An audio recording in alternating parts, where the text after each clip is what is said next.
Welcome friends. क्या आप जानते हैं कि सबसे कम उम्र में शहीद होने वाले देश के महान सपूत कौन थे?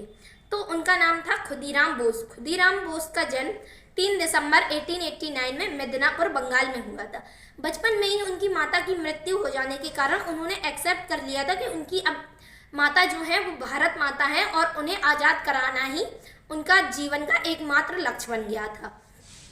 तो क्या हुआ कि जब वो 11 वर्ष के थे तो वो सत्येंद्रनाथ बोस से मिले। तो ये प्रभावी व्यक्तित्व के बालक थे क्योंकि उस टाइम 11 वर्ष के थे। और जब ये मिले तो इन्होंने कहा कि मैं देश के लिए कुछ करना चाहता हूँ। तो सत्येंद्रनाथ बोस ने पूछा कि क्या करना चाहते हो? तो वो बोले कि कुछ भी।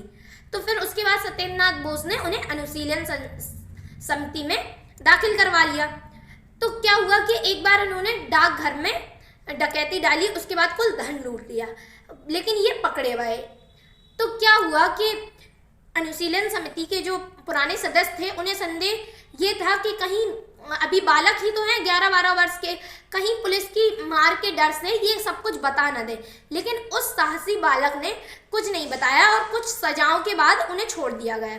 लेकिन इनके लिए सबसे इम्पोर्टेंट दिन तब मिला जब अनुशीलन समिति की तरफ से इन्हें ये आज्ञा दी गई कि किंग्सफोर्ड की हत्या करो। 1908 में इन्होंने किंग्सफोर्ड की हत्या करने की ठानी, क्योंकि किंग्सफोर्ड जो था मुजफ्फरपुर का सबसे कुख्यात जज था।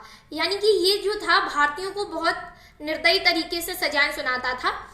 तो एक दिन क्या हुआ कि जब किंग्सफोर्ड की गाड़ी निकल रही थी तो खुदीराम बोस और प्रफुल्ल चाकी ने उनकी गाड़ी पर बम फेंक दिया।